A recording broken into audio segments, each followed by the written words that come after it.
Corazones siempre alegres.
Feliz día. Estoy muy contenta de verlos todos aquí en este día. Me gustaría darles una buena y cordial bienvenida, no solamente a ustedes, sino también a nuestros amigos televidentes y amigos por internet que nos sintonizan. Espero que todo eso sea de bendición y que nuestro Señor Jesucristo esté con nosotros en este día.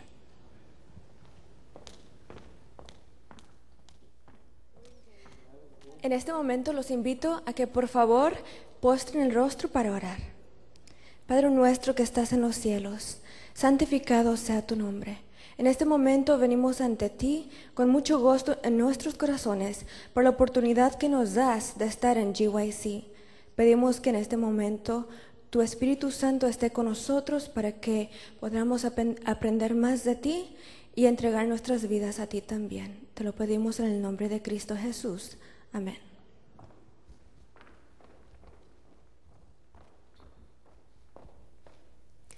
En estos momentos escucharemos la última disertación por el hermano Manuel Montero. El hermano Manuel Montero ha estado hablando sobre lo que es el estar controlado por el Espíritu Santo y en el día de hoy también nos va a hablar sobre el rol que desempeñarán los jóvenes al final de los días. Pero antes vamos a escuchar una música especial por Frankie Montero y Elani Machado.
Buenos días. Llegó el último día de GYC en español. Qué triste cuando se acaba. ¿Cuántos han sido bendecidos hasta ahora?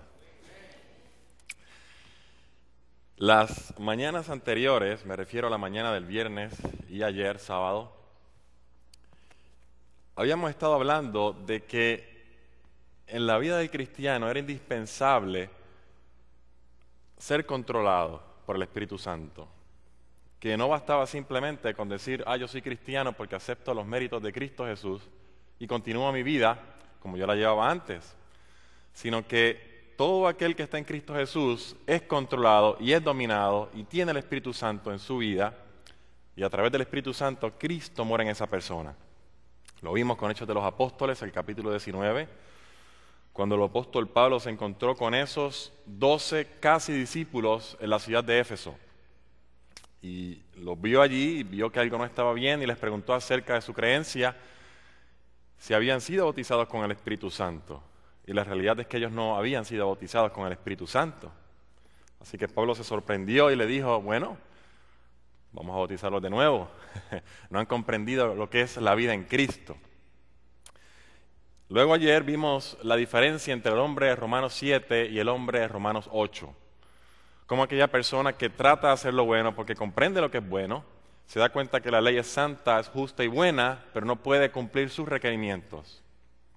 Y esa persona todavía estaba presa, esa persona todavía estaba en la cárcel, esa persona todavía no había sido libertada del pecado. Pero al llegar a Romanos 8 nos dimos cuenta que para aquellos que estaban en Cristo, aquellos que tenían el Espíritu de Cristo, ya habían sido libertados, ya eran capaces de obedecer, ya podían cumplir y guardar la ley de Dios. Y nos dimos cuenta que el hombre de Romanos 7 no es la vida del cristiano, sino es la vida del casi cristiano.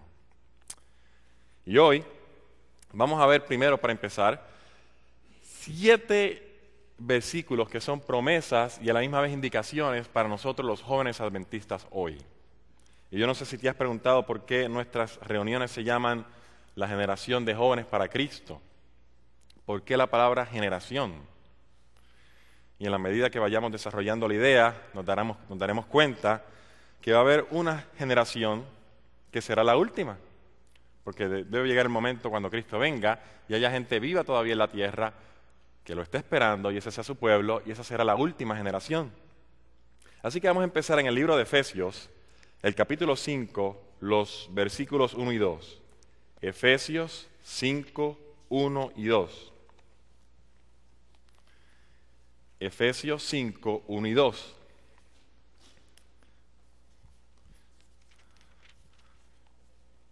Dice, sed, pues, imitadores de Dios como hijos amados, y andad en amor como también Cristo nos amó y se entregó a sí mismo por nosotros, ofrenda y sacrificio a Dios en olor fragante. Ahí dice, para empezar, sed pues imitadores de Dios como hijos amados. Lo primero que se nos hace es una petición, sed imitadores. ¿Qué significa imitar?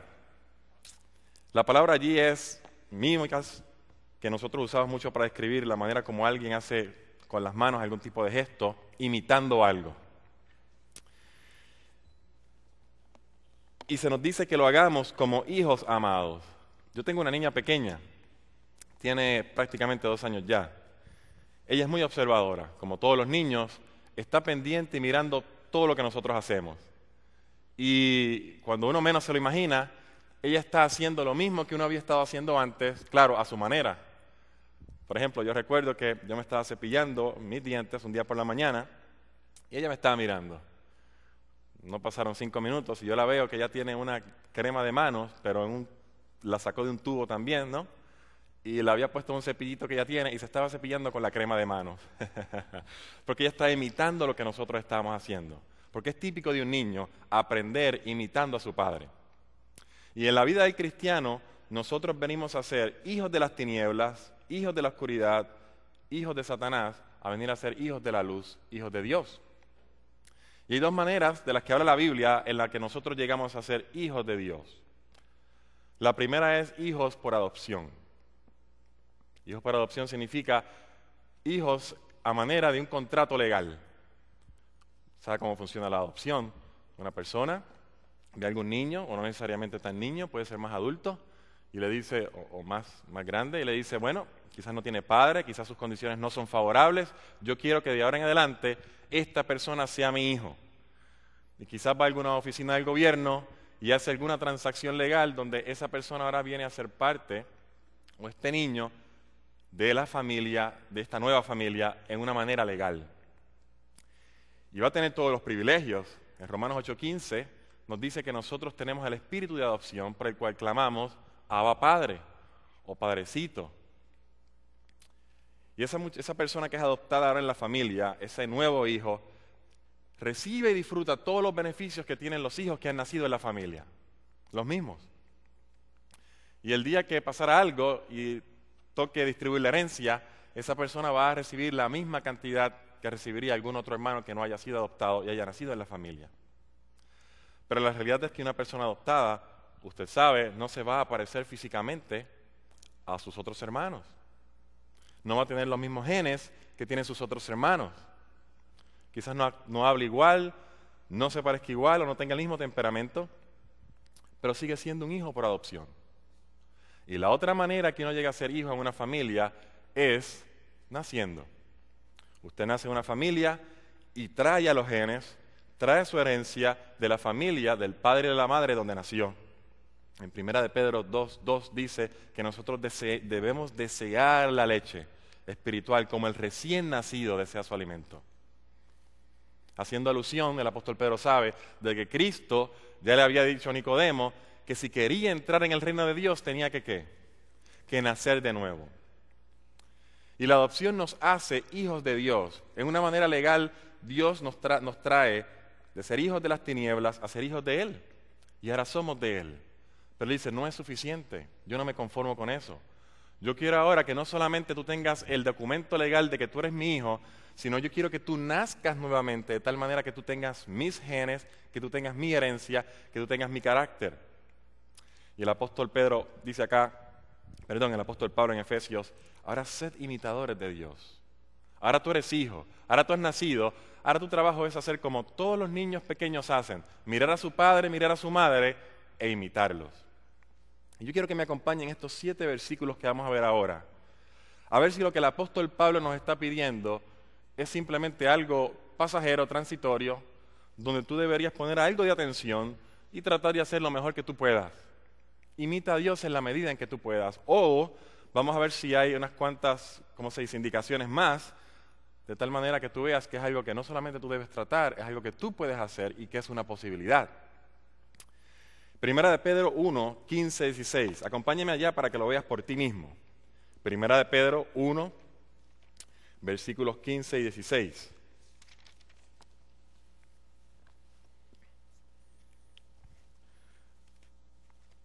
Dice allí, sino como aquel que os llamó es santo. Acuérdense que lo que estamos mirando es cómo es Dios, a ver qué nosotros vamos a imitar. Sino como aquel que os llamó es santo, sed también vosotros santos en toda vuestra manera de vivir. Porque escrito está, sed santos, porque yo soy santo. La primera indicación que vemos es, Dios es santo, ese es tu Padre, lo estás imitando, ahora tú puedes ser santo, ahora tú sé santo. Mira este otro versículo, tú lo sabes, Mateo 5:48. Mateo, el Evangelio según San Mateo, esto es sacado directamente del Sermón del Monte. Mateo 5:48. Dice allí, sed pues vosotros, ¿qué dice allí? Perfectos, como vuestro Padre que está en los cielos es perfecto. 2 indicaciones ya, sed santos, sed perfectos. Lucas 6:36, hablando del mismo pasaje, le da una nota diferente, pero se darán cuenta que aparentemente presenta la misma imposibilidad. Lucas 6:36. Digo la misma imposibilidad porque algunos dicen, bueno, ser perfecto, Dios no nos está pidiendo que seamos perfectos realmente. Él lo que nos está pidiendo es que hagamos lo mejor posible de nosotros, dicen algunos. Mira cómo lo presenta el evangelista Lucas 6:36, dice, sed pues misericordiosos, como también vuestro Padre que está en los cielos es misericordioso. Ahora la pregunta que yo me hago es, ¿cuán posible es ser igual de misericordioso que nuestro Padre que está en los cielos es misericordioso? Sabiendo que Dios amó al mundo tanto que dio a su Hijo unigénito para que todo aquel que en Él cree no se pierda, mas tenga vida eterna. Yo me pregunto, con lo egoísta que yo soy, con lo centrado en mí mismo que yo soy por naturaleza, ¿podré ser yo igual de misericordioso que vuestro Padre que está en los cielos es misericordioso? Por lo tanto, hablar de la perfección, así como Dios es perfecto, santo así como Dios es perfecto, y decir que, bueno, es que se debe ser misericordioso, yo creo que lo hace un poco más difícil, porque por lo menos externamente yo puedo demostrar algo, aunque no lo sea internamente, para dar la apariencia de que yo cumplo con los requerimientos de la ley de Dios perfectamente. Pero ser misericordioso, de la manera que Dios lo es, me parece a mí mucho más imposible. 1 Timoteo 4, 7 y 8. 1 Timoteo 4, 7 y 8. 1 Timoteo 4, 7 y 8. Oye la palabra que usa el apóstol Pablo acá. Dice, desecha las fábulas profanas y de viejas. Ejercítate para la piedad. Entrénate. Pon de tu parte, haz tu esfuerzo y ejercítate para la piedad, porque el ejercicio corporal para poco es provecho, pero la piedad para todo aprovecha, pues tiene promesa de esta vida presente y de la venidera. El apóstol Pablo te dice ahora, ejercítate para la piedad. Sed santos, sed perfectos, sed misericordiosos y ahora entrénate, trabaja en la piedad. 1 de Juan 2:6. La palabrita allí antes de pasar en lo que buscan 1 de Juan 2:6 es como Cristo. Algunas versiones en inglés dicen God-like. Como Dios. Ejercítate a ser como Dios. Que en nuestras versiones en español la mayoría dicen ejercítate en la piedad. Pero lo que nos está pidiendo realmente es que seamos como Dios. 1 de Juan 2:6. Este también no lo sabemos de memoria. 1 de Juan, capítulo 2, versículo 6. Dice así. El que dice que permanece en Él debe andar como Él anduvo. Debe andar como Él anduvo. ¿Y cómo anduvo Cristo? ¿Era Cristo perfecto? Sí, claro que lo era. Es nuestro modelo perfecto. Y el apóstol Juan dice, si tú dices que tú andas en Él, ahora tu deseo, tu trabajo y tu deber como cristiano es andar como Él anduvo. Es caminar en las mismas pisadas que Él te demostró y que te dejó, de tal manera que camines igual que Él caminó. Y en Apocalipsis, capítulo 14 y versículo 4, a nosotros como adventistas del séptimo día, este pasaje es muy importante, porque habla de aquellos que están en el monte de Sión, allí, alabando y cantando, parte de aquel grupo de los 144,000. Dice Apocalipsis 14:4, estos son los que no se contaminaron con mujeres, pues son vírgenes. Estos son los que siguen al Cordero por donde quiera que va. Estos fueron redimidos de entre los hombres como primicias para Dios y para el Cordero. Y en sus bocas no fue hallada mentira, pues son sin mancha delante de Dios. Nosotros como adventistas del séptimo día enseñamos una doctrina que muchos de ustedes conocen y se llama la doctrina del santuario. A manera de repaso, en Daniel 8:14 dice que llegaría el momento cuando Dios vendría o pasaría de lo que se llama el lugar santo al lugar santísimo. Iba a empezar una obra de juicio. Ayer el pastor Ismael Castillo estaba hablando aquí de eso. Iba a haber un juicio, iba a haber un escudriñamiento de los registros de la historia, de todas aquellas personas que han venido al mundo y todas las personas que hayan vivido, incluyendo aquellos que aceptaron a Cristo como su Salvador personal y los que no lo hicieron.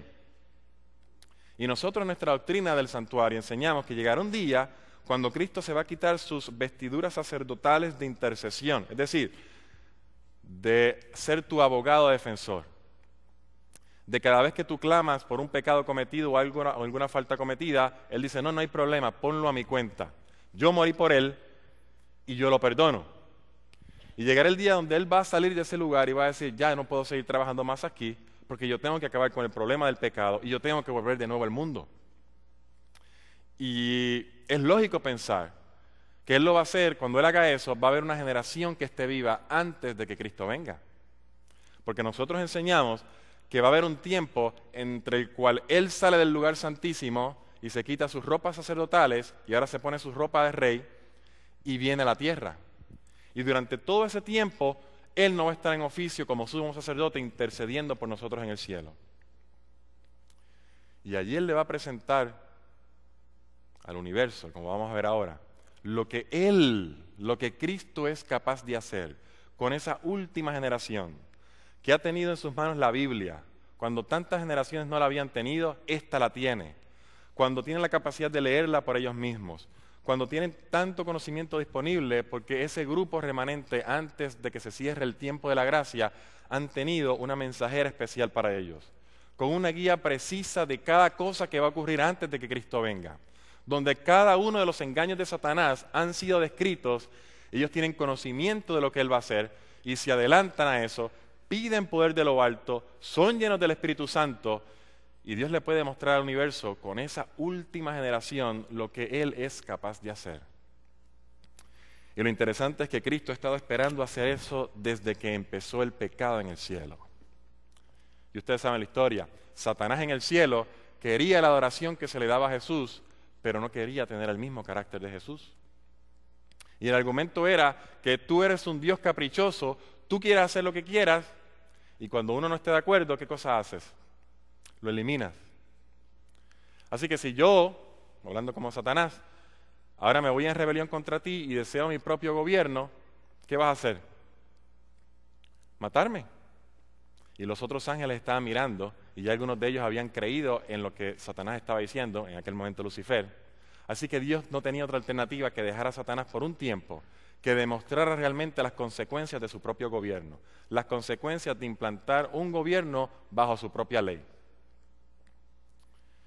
Así que Dios dice, no hay problema, te voy a dejar allí, vamos a darte un tiempo donde tú puedas desarrollar al máximo lo que tú consideras la otra mejor forma de vida, la otra mejor ley que puedas tener. Y nosotros sabemos que aquí en el mundo, Adán y Eva le dieron la entrada a Satanás, y Satanás encontró un lugar donde él podía desarrollar su gobierno.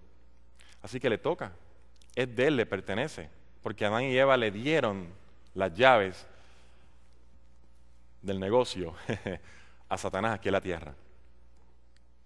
Y ahora viene Cristo y dice, no hay problema, te voy a dar un tiempo, desarrolla tu carácter, pero yo voy a demostrar que es mejor mi sistema de gobierno cuando la gente del universo, o los seres del universo, debo decir, los ángeles no caídos, vean las consecuencias del pecado. Y no solamente eso, voy a contestar a tu segunda acusación, donde realmente una persona que esté allá en tu reino, en lo que te pertenece en tu territorio, es capaz de obedecer mi ley perfectamente. ¿Por qué? Porque mi ley, dice él, es el reflejo de mi carácter. La ley es el reflejo del carácter de Dios. Dios es santo, su ley es ¿qué? Santa. Dios es justo, su ley es justa. Dios es eterno, la ley es eterna. Y podemos seguir dando características de cada una de las dos cosas, porque la ley de Dios no es otra cosa que el reflejo de su carácter. Por eso cuando Dios vino a la tierra, me refiero a Cristo Jesús, Él dice en Salmo 48, el hacer, Dios mío, tu voluntad me ha agradado, y tu ley está ¿en dónde? En mi corazón. Y el corazón en la Biblia es la mente. Tu ley está en mi mente, esa es mi personalidad, ese es mi carácter. Tu ley está en medio de mi corazón.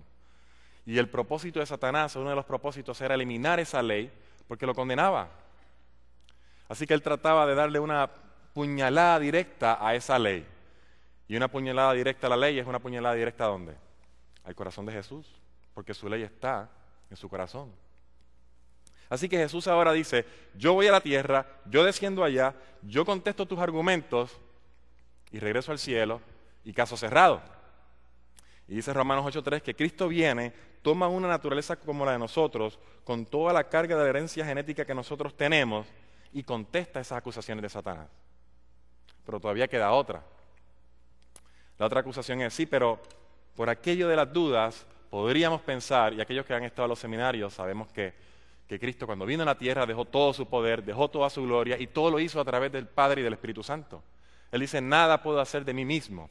Y vivía conectado, pidiendo fuerza constantemente, de tal manera que él pudiera el otro día hacer su ministerio.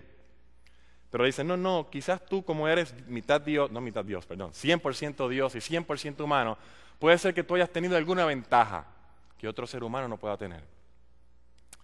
Y es aquí donde Dios dice, no hay problema, como decimos nosotros, yo me la juego.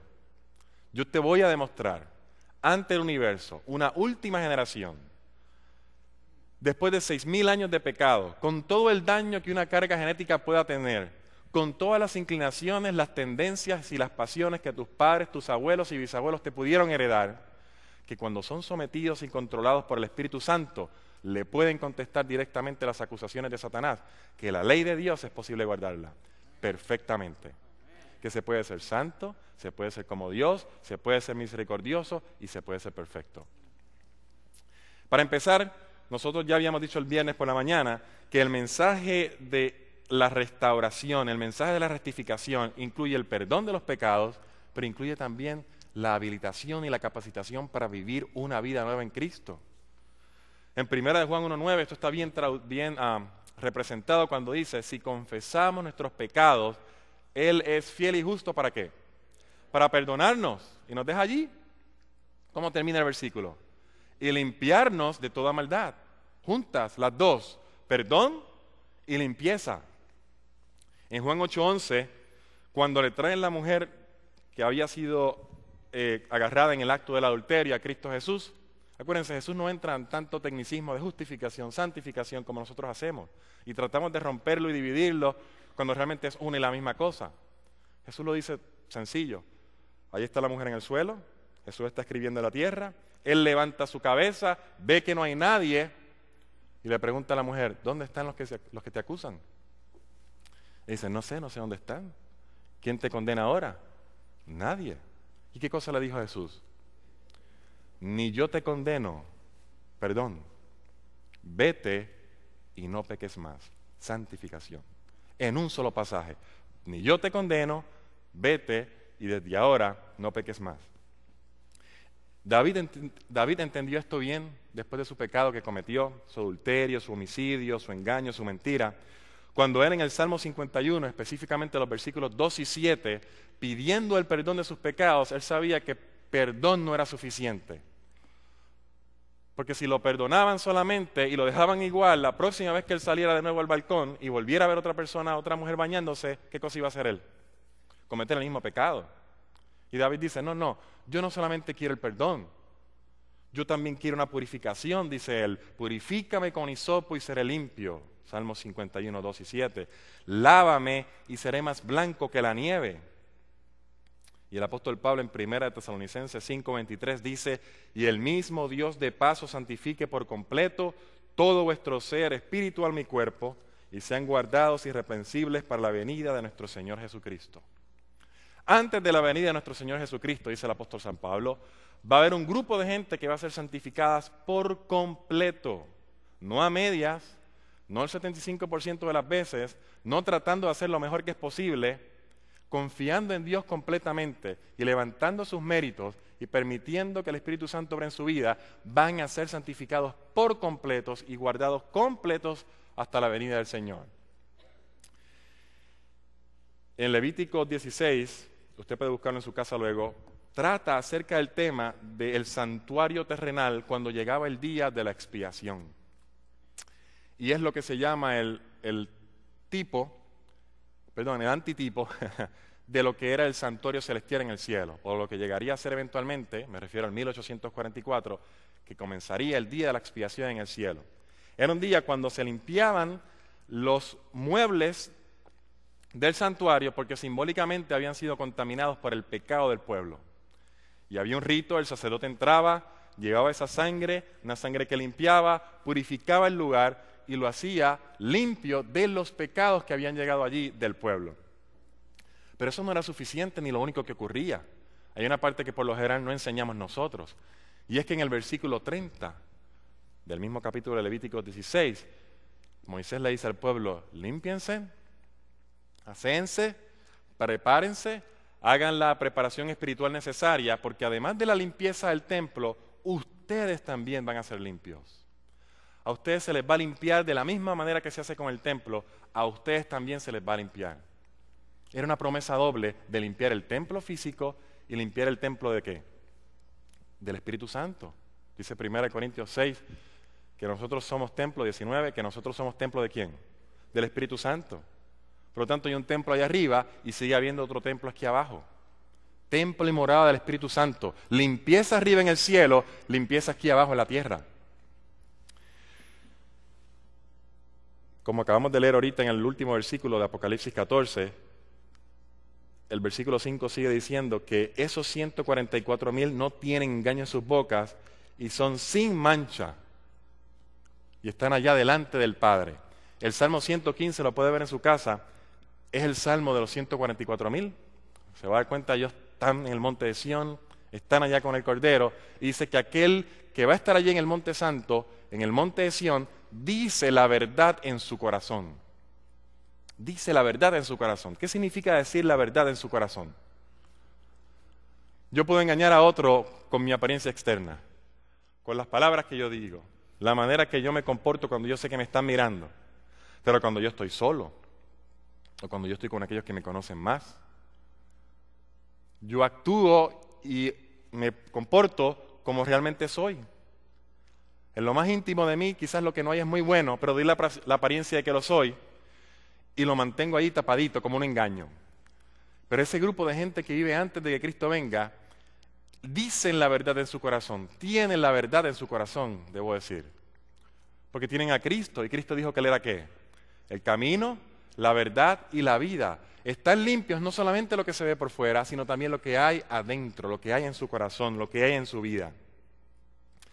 Hay una cita, me parece preciosa, en la página 421 del Conflicto de los Siglos, donde ella hace alusión del proceso que se está llevando ahora mismo a cabo en el cielo del juicio investigador. Dice, mientras allá arriba en el juicio investigador en el cielo, mientras se prosigue el juicio investigador en el cielo, mientras que los pecados de los creyentes arrepentidos son quitados del santuario, debe llevarse a cabo una obra especial de purificación, de liberación del pecado entre el pueblo de Dios en la tierra. Una obra especial de purificación y de liberación del pecado. Cuando Cristo vino a la tierra, el ángel Gabriel le dijo a su madre que Él se iba a llamar Jesús. Y Jesús significa Salvador. Él se iba a llamar Salvador porque Él iba a salvar a su pueblo ¿de qué? De sus pecados. Porque Él venía no solamente a darte perdón, sino también de salvarte y rescatarte de ese hoyo cenagoso en el que nos encontramos, el hoyo del pecado. Termina la cita diciendo, cuando esta obra haya quedado consumada, es decir, acabada, los discípulos de Cristo estarán listos para su venida. ¿Tú te has preguntado tantas veces por qué Cristo no ha venido todavía? Y siempre estamos deseando el bautismo del Espíritu Santo, el derramamiento especial del Espíritu Santo, la lluvia tardía para terminar el mensaje. Pero Dios lo puede hacer ahora mismo. Dice, no, pero Dios es paciente. Lo que pasa es que Él no ha venido porque Él es paciente, esperando que todos vengan al arrepentimiento. Él no quiere que nadie se pierda.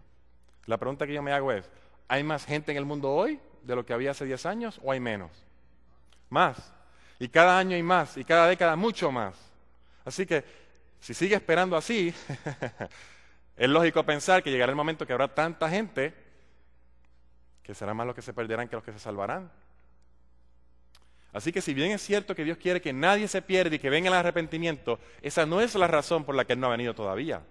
Porque Él muy bien puede derramar el Espíritu Santo y con un grupo de gente llevar ese mensaje, al igual que Pablo y los discípulos, a aquel mundo que ellos conocían, hacerlo ahora con más tecnología, con más capacidades, con más comunicación y con más personas que conocen este mensaje. La pregunta es ¿por qué no lo ha hecho todavía? ¿Será que está esperando algo? ¿Será que Él necesita algo especial en el pueblo de Dios?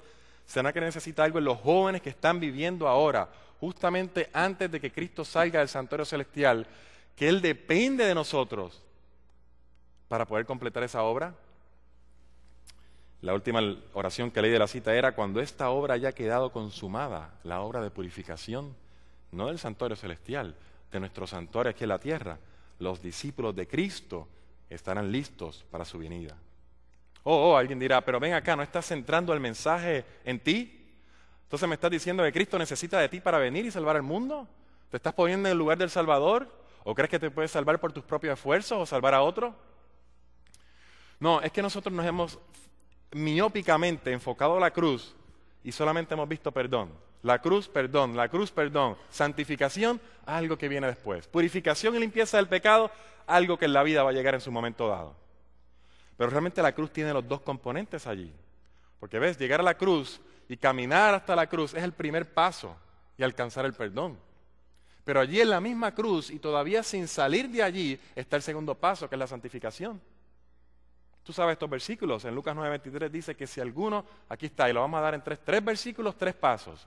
Si alguno quiere venir en pos de mí, ¿qué cosa debe hacer? Tome su cruz cada día y ¿qué cosa haga? Sígame. Primer paso, tome su cruz. Todavía estamos en la cruz, a ver si la cruz solamente se trata de perdón o se trata de algo más. Segundo, dice el apóstol Pablo en Gálatas 2:20, con Cristo estoy juntamente crucificado. Ya no vivo yo, ahora vive ¿quién? Cristo en mí. Agarra tu cruz y crucifícate. Crucifica el yo, crucifica las tendencias a lo malo, crucifica los deseos al pecado. Mira a Cristo, Él te perdona, pero no puede dejarte así. Tiene que haber una muerte a la vida pasada y tiene que haber una crucifixión de ese hombre viejo.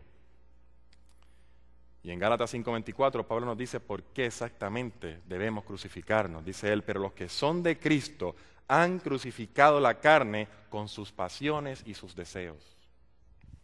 Por lo tanto, el llegar a la cruz y aceptar los méritos de la salvación de Cristo Jesús conlleva el perdón y conlleva la santificación a la limpieza del pecado. Y no hemos salido de la cruz y todavía dependemos de los méritos de Cristo. La cruz no es solamente perdón, la cruz también es poder.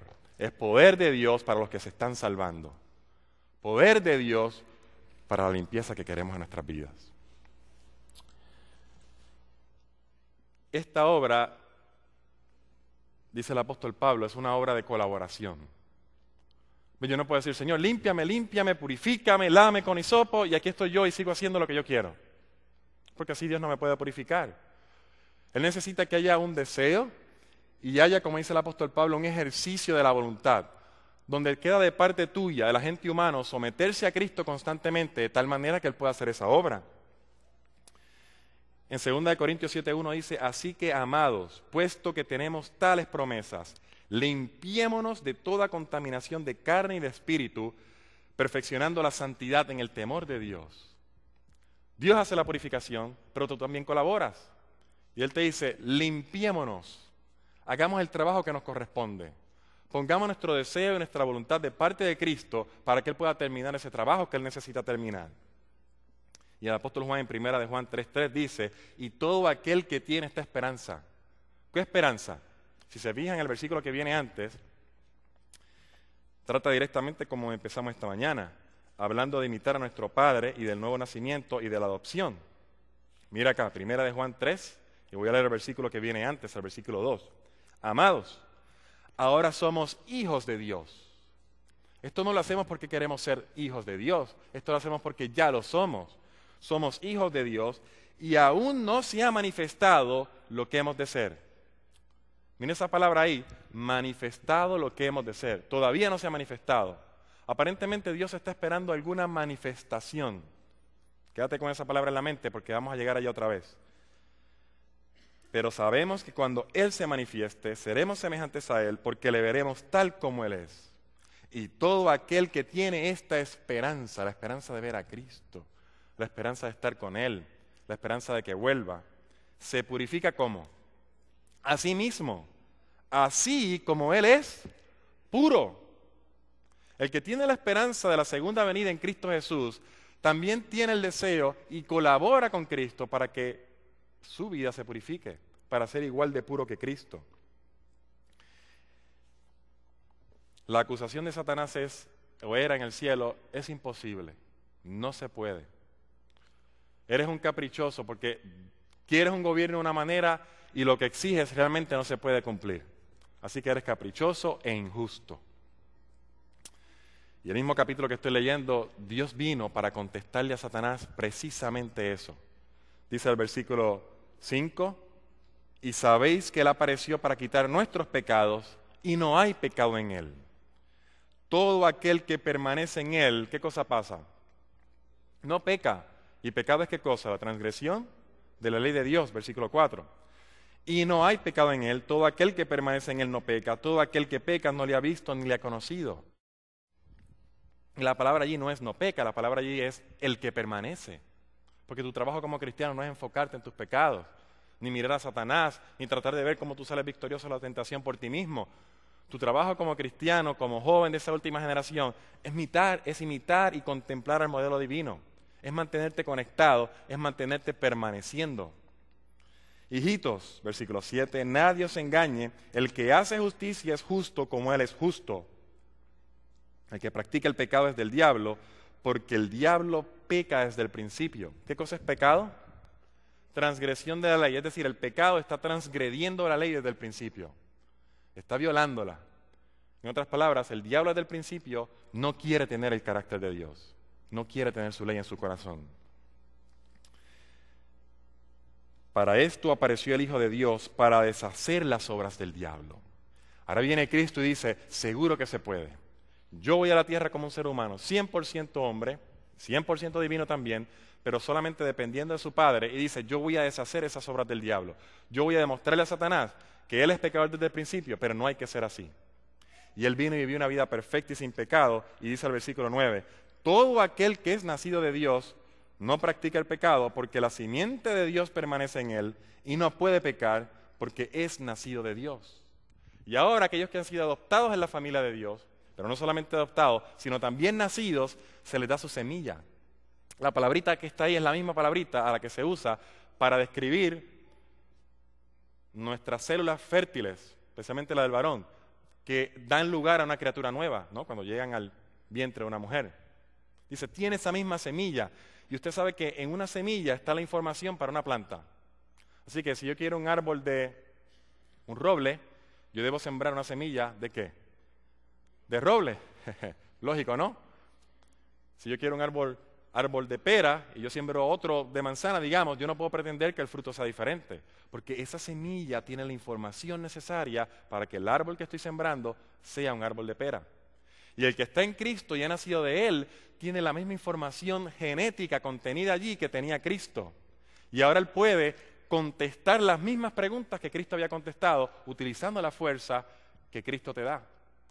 Él vino para deshacer las obras del diablo. Y todo aquel que está en Cristo contesta también esas obras del diablo. Sí se puede vivir una vida perfecta en Cristo Jesús. Sí se puede conquistar con el Espíritu Santo.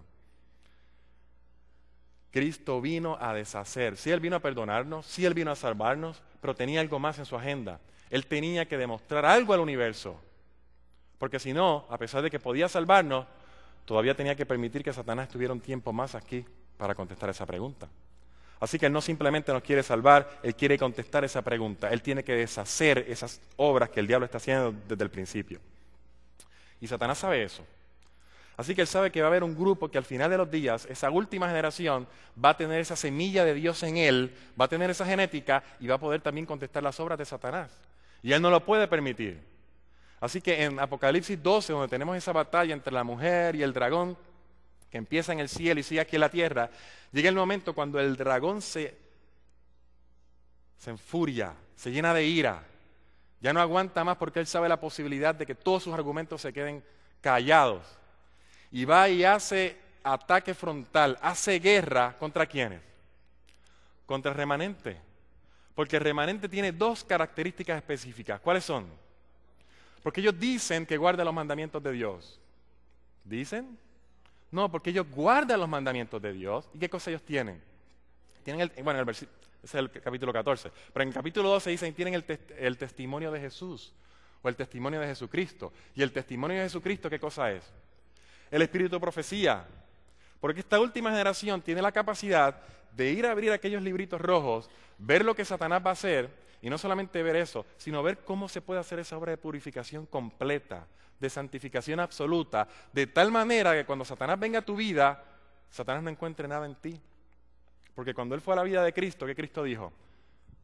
Viene Satanás, pero no tiene nada en mí, nada. No tiene ningún lugarcito donde me pueda alar. Yo le he cerrado todas las puertas y las avenidas, las he mantenido en sujeción por el Espíritu Santo desde que nací, y al igual que yo, cualquier otra persona que haya nacido por el Espíritu Santo también lo puede hacer, y le va a contestar esas preguntas, y le va a evitar a Satanás que tenga un lugar donde alarlo para que Satanás lo pueda hacer caer. y lo puede hacer tentar. Guardan los mandamientos de Dios y tienen el testimonio de Jesucristo.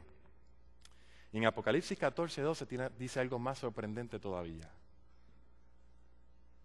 Y es que Dios presenta, aquí están, dice él, esta es mi demostración. Eso es como un juicio, ¿no? Cuando viene el abogado y dice, aquí va mi exhibición A. Esta es mi primera evidencia. La primera evidencia es la vida de Jesús. Y la segunda evidencia es la vida de esos jóvenes que viven en esa última generación.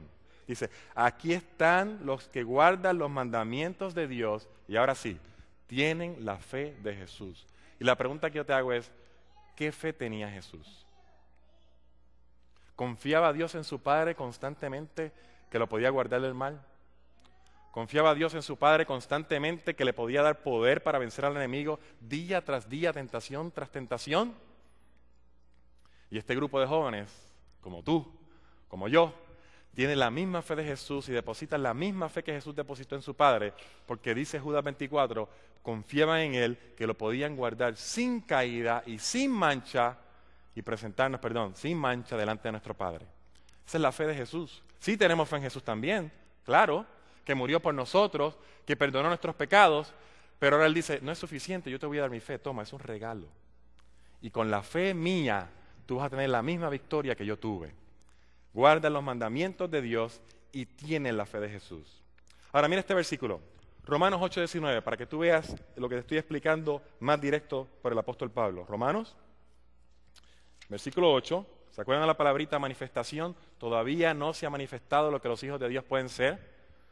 Romanos 8:19. Y aquí el pastor Castillo otra vez, ayer hablaba por la noche, de que el mundo está consternado. La naturaleza ya no trabaja como se supone que trabaje. Sequías en un sitio, tornados en otro, terremotos en otros lugares, tsunamis, gente muriendo de a cientos o de a miles. Y hablando de la naturaleza, que ya está como en dolores de parto, es la palabra que usa el apóstol Pablo, ya está en contracciones, dice, versículo 19, porque el anhelo ardiente de la creación es aguardar la manifestación de ¿quiénes? Fíjense que nos dice, están aguardando la venida de Cristo. Claro, cuando Cristo venga va a haber una transformación del mundo, va a haber otra recreación del mundo, va a haber un cielo nuevo y una tierra nueva. Pero la naturaleza está esperando que los hijos de Dios hagan una manifestación, porque esa manifestación de los hijos de Dios entonces permite la segunda venida de Cristo. Mira otro versículo, 1 Corintios 4:9. Este es más sorprendente todavía. 1 Corintios 4:9.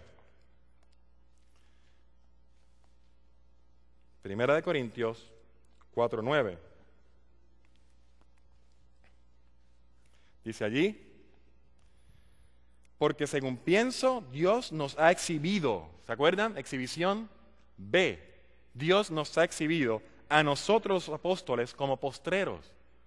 O sea, Pablo lo dice en el contexto de la segunda venida de Cristo, antes de la segunda venida de Cristo, como a sentenciados a muerte, pues hemos llegado a ser espectáculo al mundo, a los ángeles y a los hombres. Y sabes que este versículo no recoge toda la idea completa, el versículo sí, la traducción en español, de lo que el apóstol Pablo está diciendo.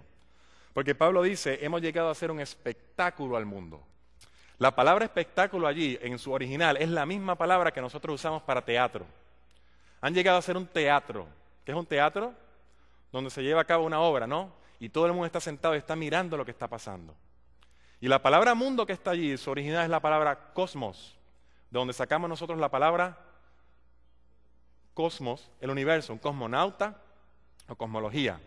Pablo está diciendo, hemos llegado a ser un teatro, una representación o una realidad del universo, del cosmos, a los ángeles y a los hombres. La creación está esperando por esa manifestación de los hijos de Dios y el universo y los ángeles están mirando lo que está pasando aquí a ver esa manifestación.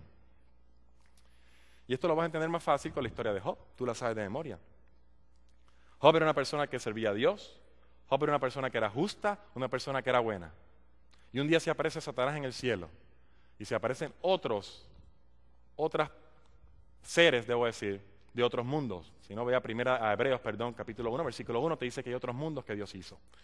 Y se aparecen allí y hay una reunión. Y Jesús, que está anhelando, es el deseo de Él dar a demostrar lo que un hijo de él puede hacer con su poder, le dice a Satanás, ¿no has visto tú acaso a mi siervo Job? Y Satanás le dice, claro que lo he visto. ¿Qué tal? Es justo, él se porta bien, pero lo hace por intereses personales. Él tiene ventajas que sacar de allí. Y tú sabes el resto de la historia. Dios le dice, no hay problema, ve y pruébalo. Hazle lo que quieras. Lo primero le dijo que hiciera, lo limitó en 3 diferentes etapas. No, pero eventualmente dijo, haz lo que quieras con él, solamente no lo mates y vamos a ver lo que va a pasar. Job, con todo el sufrimiento que tuvo, mientras los ángeles del cielo miraban, mientras seres de otros mundos estaban en la controversia, y cada vez que venía Satanás al cielo, Dios le decía, ¿qué ha pasado? Dime, ¿cayó el muchacho? No, todavía no, pero si lo hacemos esto otro va a caer. Ok, no hay problema, hácelo. Y lleva a Satanás de nuevo, sigue mortificando y torturando a Job, haciéndole la vida imposible para que Job maldiga a Dios y se muriera, y tiene que regresar al cielo chasqueado. No, todavía él no lo hace, vamos a matarle ahora a los hijos. Hasta el punto que a Job se le quita todo lo posible que un ser humano pueda tener, y Satanás tiene que venir frustrado al cielo. Porque dice Job 1:22 y Job 2:10, lo puedes buscar luego, que Job en todo esto no pecó ni con sus labios. Y así dice la Biblia, no pecó. Lo que estaba en juego era, ¿viola Job mi ley o no la viola? Y Dios estaba diciendo, yo te voy a manifestar, yo te voy a probar con exhibición B que no lo va a hacer. Y lo recalca 2 veces la Biblia, capítulo 1 y capítulo 2, en todo esto Job no pecó. Y ahora, en esa última generación, antes de que Cristo venga, dice, yo te lo voy a mostrar ahora no con 1, no con 2, no con Daniel allá en Babilonia, no con Job allá en la tierra de Caldea. Ahora yo te lo voy a demostrar con un grupo de jóvenes que están esperando la segunda venida de Cristo. No solamente aquí en Texas, en el mundo entero, un pueblo completo. Son tantos que el número simbólico es cientos de miles. Y esa es la exhibición más grande ante el universo, ante los ángeles caídos, ante los ángeles no caídos, de que Dios es justo, de que su ley se puede guardar, de que aquellos que tienen la ley de Dios en su corazón es posible tener la vida que él mismo tuvo. En Palabras de Vida del Gran Maestro, la página 47 dice que Cristo espera un deseo anhelante, con deseo anhelante. Es decir, es su anhelo, Él está deseoso, Él quiere venir a la tierra, pero no puede. Dice allí, porque espera la manifestación de sí mismo en la iglesia. Él quiere manifestarse. Vamos, déjame obrar en ti, para que yo me manifieste en ti de tal manera que puedas hacer el trabajo que necesitas hacer. Y termina la cita diciendo, cuando el carácter de Cristo sea perfectamente reproducido en su pueblo, entonces vendrá Él para reclamarlos como suyos. ¿Quieres saber por qué Cristo no ha venido todavía? Porque todavía no se ha dado esa manifestación. Yo sé que no se ha dado todavía porque estamos aquí. ¿Quieres que Cristo venga? Se tiene que dar esa manifestación. Y yo te animo, yo te exhorto, no a que trates de ser mejor cristiano, no a que trates de quedarte en la iglesia, no a que trates de ser diferente al mundo un poquito. Lo que yo te animo y te exhorto es que tú trates de concentrar tu vida solamente en Cristo y llegar a la cruz y mirarlo allí y decir, haz tu obra completa en mí. Santifícame completo, purifícame completo, límpiame completo. Y ayúdame a prepararme para la segunda venida de Cristo, para el derramamiento del Espíritu Santo y para la manifestación de los hijos de Dios.